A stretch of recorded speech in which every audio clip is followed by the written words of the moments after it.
Assalamualaikum warahmatullahi wabarakatuh. Kali ini penulis ingin membahas eh, penyakit motor yang bikin orang itu pengen jual motornya lagi. Jadi ya, yang namanya motor itu ada cirinya ya. Ciri alias kata yang lebih halus dari cacatnya, dari penyakitnya. Jadi kalau orang ngomong ciri itu biasanya kejelekannya. Padahal ya katanya sebenarnya netral ya, cuma karena keseringan dipakai untuk menjelaskan hal-hal yang jelek, jadinya ya ikutan jelek ya. Makin lama semua kata Indonesia ini yang bagus-bagus pun jadi konotasinya jelek. Maklum orang Indonesia suka memperhalus, yang akhirnya semua kata-kata halusnya jadi kasar semua. Mbah siku jadi. Penulis ingin bahas ini karena ada orang yang posting jual motor Honda PCX-nya karena sebel dengan penyakitnya, penyakit kulannya bocor, polanya ngerembes.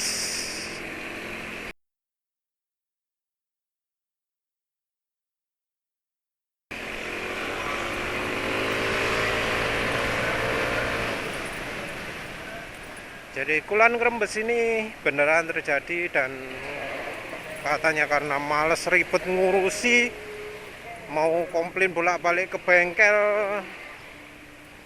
males ya. Jadi dia pun memutuskan untuk menjual. Katanya sudah 2 bulan pakai, malas jual. Jadi masalahnya cuma karena rembesan kecil kulan gitu ya.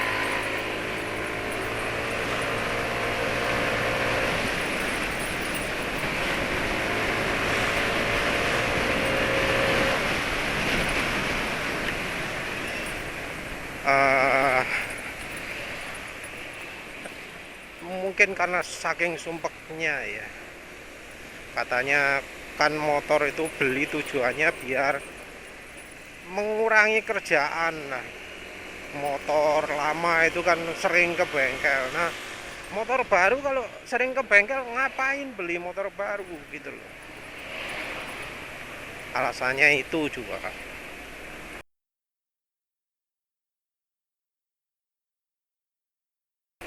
masuk akal.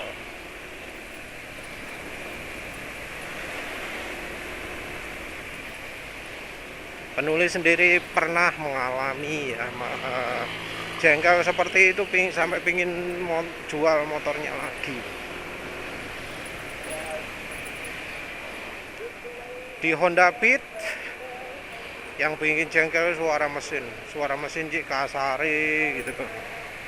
Tapi ya ternyata bisa diatasi, hanya cukup dengan jangan pakai oli AHM lagi. Nulis pakai Valvoline, wah enak wis langsung, cuma sayangnya Valvoline nggak jualan lagi, akhirnya pindah produk Mesran deh, produk Pertamina.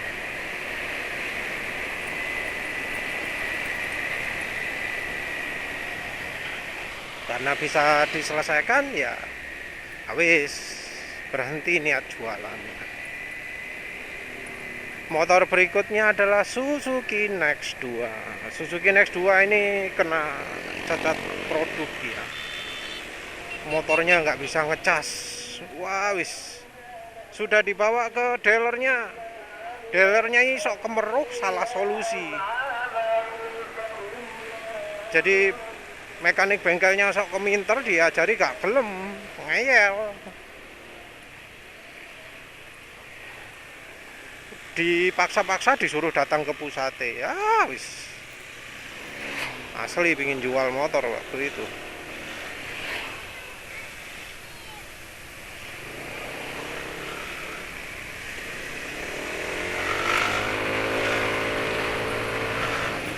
Kok macet ya. Macetnya barangkali ini ada operasi anu lagi ya, operasi apa jenenge, razia covid. Jadi orang mau masuk Surabaya disuruh tes dulu barangkali ya, lihat macetnya kayak gitu. Soalnya pernah macet di jembatan Suramadu ya, karena orang-orang yang mau ke Suramadu disuruh tes darah dulu, terus akhirnya diblok total, akhirnya macet di mana-mana ya. Entahlah apa bener gitu, nggak tahu lah. Sumpek bahas itu. Balik lagi terus. Sampai mana tadi? Suzuki Next 2 problemnya ya wis, akhirnya sampai dibelani lah, wis balik ke bengkel ya, wis suruh ke pusatnya ya, ke pusatnya juga asalnya ngeyel, kongkon ganti aki tok. Ini lo sudah beres, tak suruh demokan, ternyata begitu didemokan nggak ngecas. Setelah kalau melakukan klaim-klaim gitu harus diverifikasi beneran omongan, yang kadang ngomong tok tapi ya nggak beneran terbukti emangnya. Ya wis pokoknya akhirnya dapat ganti rugi ya. Wis oke motore. Ya masalahnya cuma sekarang kalau yang Next 2 itu ya, apa jenenge, kalau dipakai jalan kadang-kadang lampu engine checknya nyala gitu, habis nyala mesinnya mati tengah jalan, itu motor lagi jalan itu mesinnya mati dewe. Oh ya, sebelum dua motor itu penulis pernah punya Suzuki Spin, nggak ada keluhan. Honda Supra Fit X-New, nah ini pernah penulis pengen jual lagi karena kok saben dipakai jalan betonan yang penulis biasanya berangkat itu, wah wis gak enak, kocak, nggak karu-karuan. Ya ternyata itu kesalahan desain Honda dan kesalahan mekanik bengkel Honda. Nyetel rantai kok sambil disandar tengah, itu goblok. Sekarang ya mangkel banget mau kayak gitu.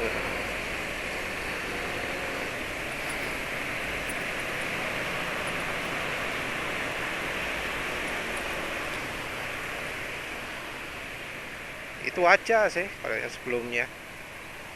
Jadi termasuk jarang yang ngalami. Nah begitu punya NMAX ini, pernah juga kepikiran pengen jual motor waktu motornya masih baru. Masalah pertama itu apa, sekoke gak masuk akal, atau sih gak karu-karuan.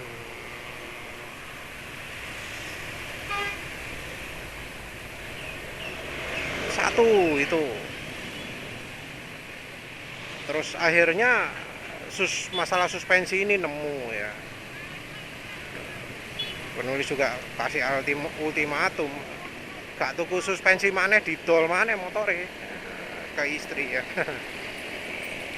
Ya istri mau, karena toh ternyata harga suspensinya jauh lebih murah dari orinya, jauh lebih murah dan lebih stabil ketika dipakai kencang, lebih nyaman ketika dipakai sendirian. Dan ternyata kunci untuk bikin NMAX empuk itu ganjal stopper ya. Cuma bondo karet ban dalam diganjel nang gini stopper wis. Habis itu ganti suspensi, wah sekarang udah kayak sedan wis. Walau suspensinya kurang ideal tapi wis jauh lebih enak lah ya. Apalagi sekarang sudah pakai ganjal per ya, wajib pakai ganjal per kalau suspensinya merek DBS itu. Pire kempun, Harusnya 2, tapi ya lagi-lagi istri menolak. Kalau pakai 2 enak, sendirian enak, goncengan enak, tapi ya mau gimana lagi lah. Ya wis turuti. Toh sudah jauh lebih nyaman. Masalah kedua di NMAX ini yang bikin pengen jual motor itu apa? Ketika motor mengalami fuel dilution.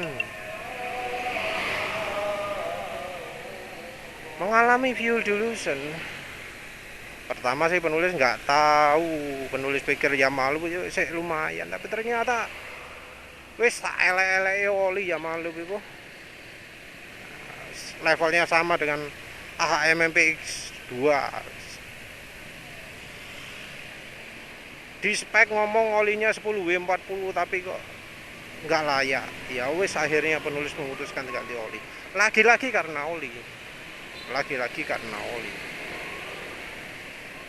Jadi masalah yang pertama karena ya desainernya orang Jepang nggak becus. Yang kedua adalah karena oli Yamaha-nya jelek. Yang orang yang ngomong kalau motor matic harus pakai Jaso MB itu wis ketipu lah istilahnya.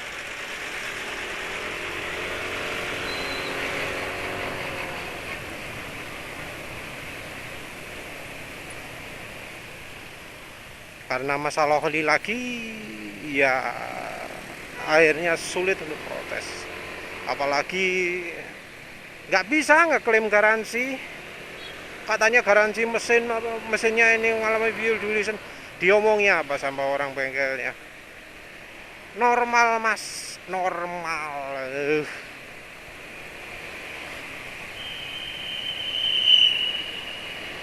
Kalau punya motor Yamaha ya jangan sampai pakai Yamaha lu, begitu motor tiba langsung ganti oli. Kalau punya uang kasih oli mahal-mahal, asal jangan sampai kena yang palsu. Merasa yakin olinya 10W40, beli oli mobil 10W40, no problem. Sama Jaso boleh kok pakai oli mobil kalau kekentalannya sesuai. Motor matic kan nggak ada koplingnya, ya nggak masalah, so nggak akan kena selip kopling, olinya terlalu licin. Malah sip ya pakai oli mobil itu. Harganya juga jelas, kelihatan mata. Kalau oli terbaiknya mobil itu pasti lebih baik daripada oli skuter. Harganya aja sampai beda berkali-kali lipat kan. Kalau punya uang, kayak gak duwe yo, cari yang murah meriah ya.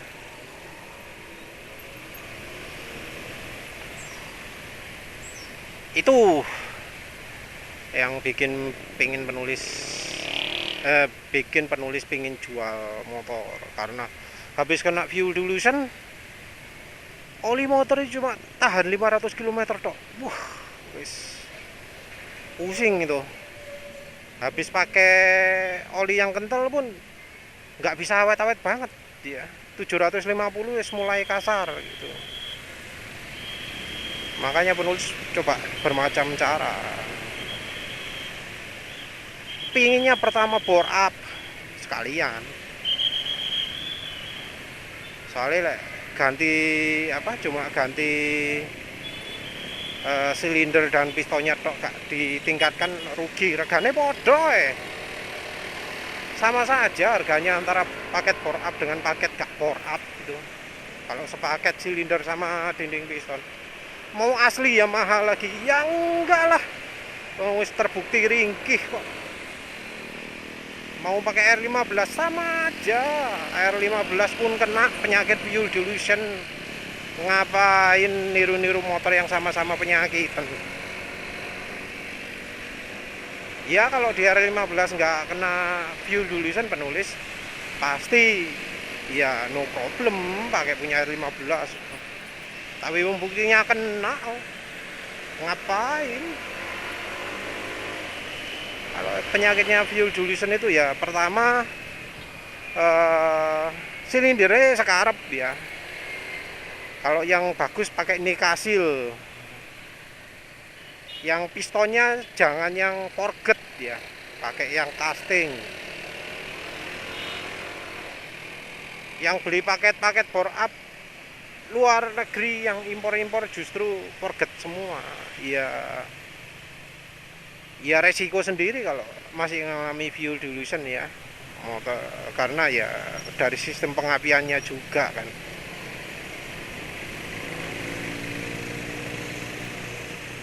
Akhirnya cari solusi lain, ya nemu ini pakai Shadow Revitalizan, lumayan lah ya. Sama apa, sekarang pakai rasio minyak gorengnya jauh lebih besar. Ini bimolinya wis 30%. Buktinya sekarang 1320. Suara mesin sek halus. Nah wis itu jadi bahas motor ya mah ya wis. Nah yang dialami oleh Mas Sopo itu jenenge angel ya. Lupa wis, pokoknya sama masnya itu yang jual motor itu. Masalah kulan rembes. Efek kulan rembes itu apa? Air radiator berkurang.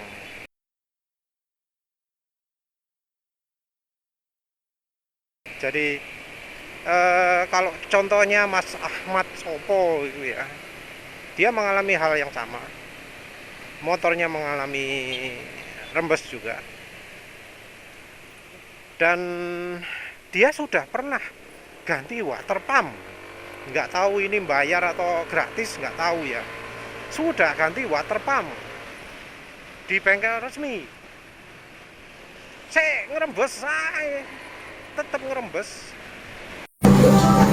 187 km setelah perbaikan ganti water pump, kondisi sekarang bisa dilihat.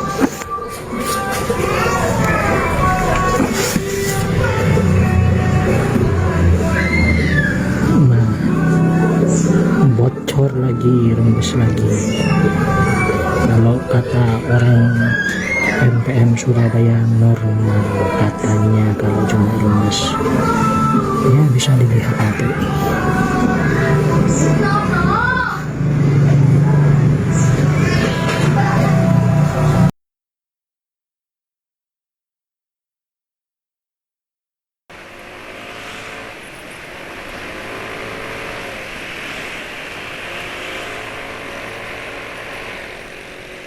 Nggak paham ya.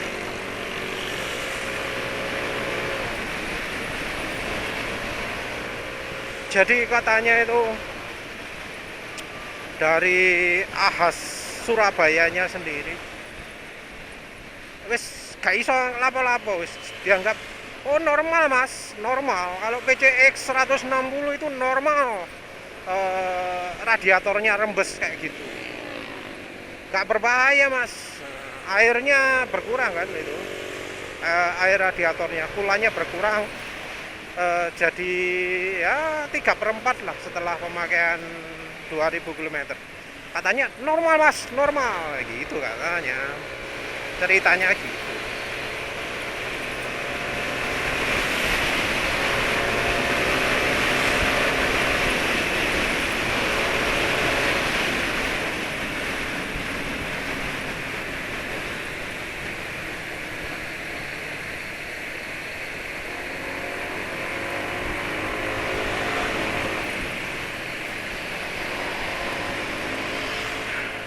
Nah kalau diomongi kayak gitu mau gimana coba?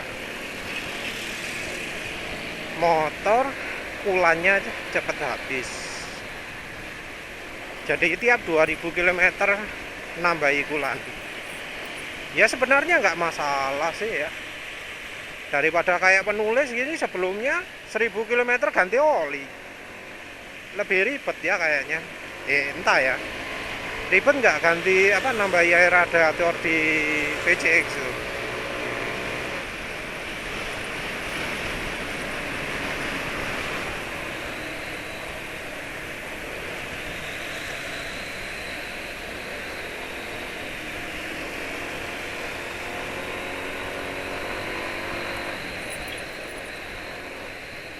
Ya penulis nggak ngerti yang mana yang lebih ribet. Yang jelas dari repotnya mungkin sama ya, kalau harus sering ke bengkel untuk anu ya, untuk nambahi air radiator tiap 2000 kilometer itu. Kalau penulis sih mungkin 2 bulan sekali ya itu.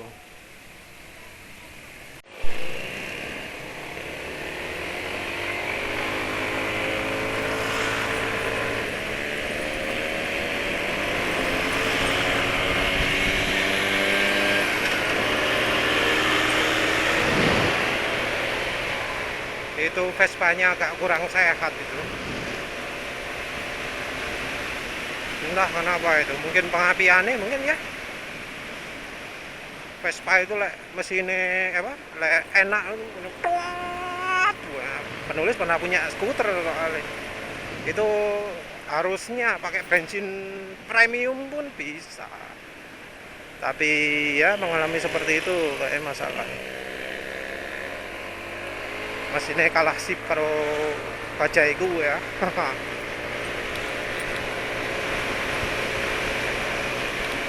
Itu 150 cc 2 tak ya, disalip karo NMAX enteng. Harusnya nggak begitu, itu lagi nggak sehat itu motornya.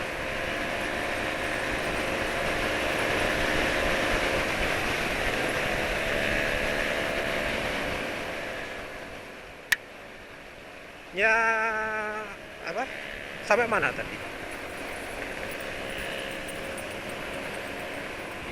Sampai mana tadi? Lupa.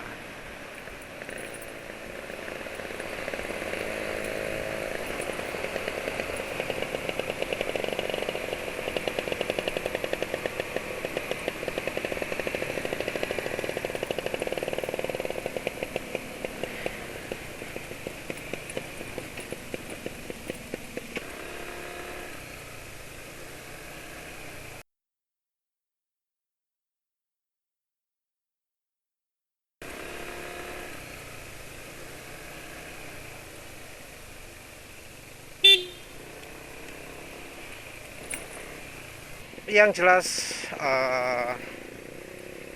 Honda nganggap normal-normal gitu ya, menunjukkan bahwa Honda itu nggak mampu bikin radiator ya, bikin motor dengan radiator. Ya kita bandingkan sajalah dengan Scoopy, dengan Honda Beat. Kalau dari sisi mesin, kalau sudah olinya oke, itu nggak banyak masalahnya. Jadi kalau misalnya kita pakai oli sip ya, oli mahal, nggak akan ngalami banyak masalah di motor. Ya paling cuma soal beltnya lah, soal gredeknya lah. Itu kan ya karena nggak becusnya Honda merancang kampas kopling ganda ya. Tapi kalau dari sisi mesinnya, mesin-mesin yang kayak Honda Beat ini kan rusaknya apa? Rusak karena dikasih premium. Rusak apa lagi? Rusak karena olinya jelek. Wes itu dong. Kalau bensinnya Pertamax ke atas untuk motor cc kecil gini, oke, nggak akan ngalami problem berarti lah. Ganti olinya konsisten, wes nggak ada masalah. Tapi coba yang radiator, kita sering dengar di yang motor laki kasus overheat.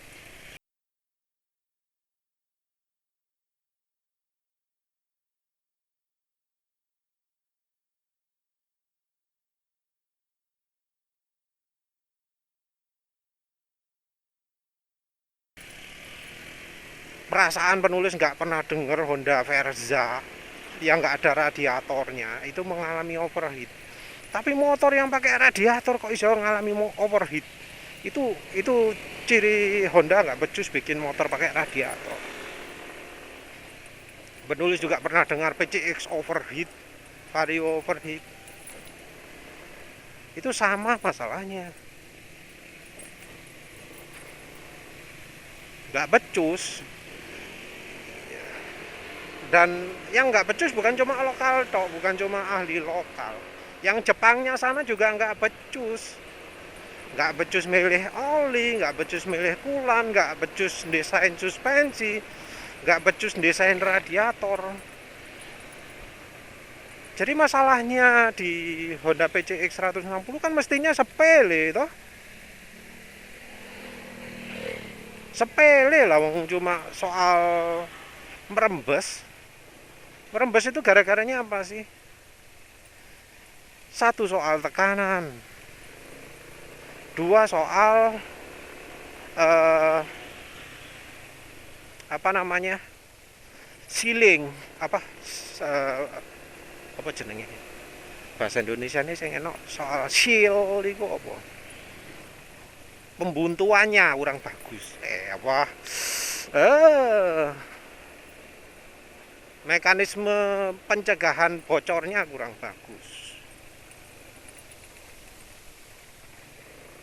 Kalau soal tekanan entah ya, apa ada release pressure-nya untuk kulan di motor Honda. Karena biasanya motor pakai radiator ya ada pelepasan tekanannya. Kalau misalnya mendidih gitu ya, ada tempat mengalirkan panas, mengalirkan tekanan udara berlebihnya, kan jadi membentuk gelembung. Nah itu harusnya ada pelepasan tekanan udaranya. Sampai terjadi tekanan berlebih ya bisa aja, karena kan ya Honda baru pertama kali ini bikin mesin Honda PCX kompresinya 12 gitu ya.